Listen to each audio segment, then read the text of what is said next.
Day 28, Devil's Tower and Spearfish. So I started the day in South Dakota, made a little jaunt into Wyoming, and came back to South Dakota. Now, in Wyoming, I wanted to see Devil's Tower, which is one of the most prominent American landmarks. And on the way, I discovered the little town of Aladdin, population 15. I have not been able to find out why it's called that. So, back to Devil's Tower. It is actually America's first national monument, and it was designated as such by Teddy Roosevelt. Surprise, surprise. And it is really, really impressive. It's about 900 feet tall, and it just stands out from the relatively flat landscape around it. You can see it from miles and miles away.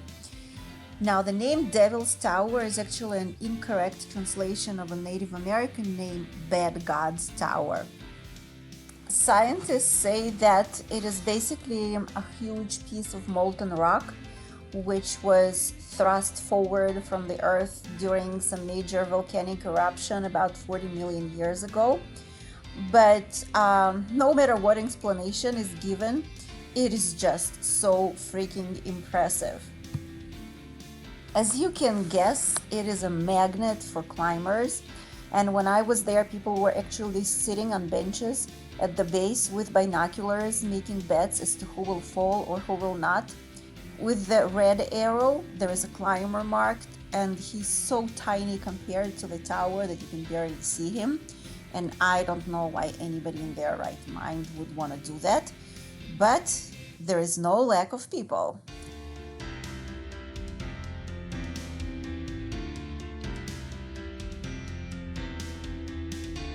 Going back into South Dakota, I came to the Black Hills area of the state, and it was a great place to visit. I highly recommend it. So Spearfish Canyon is a canyon which was carved out by the Spearfish River, and the views are really beautiful. The canyon walls and the river itself, it is so clear that you can actually see the fish swimming in it, and little waterfalls that are coming down from the cliffs.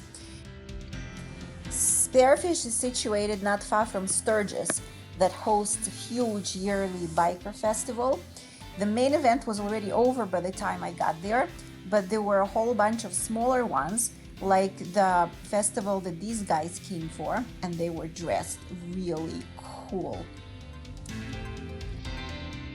It is also right next to the town of Deadwood that was about to host its yearly antique car festival called Deadwood Nights.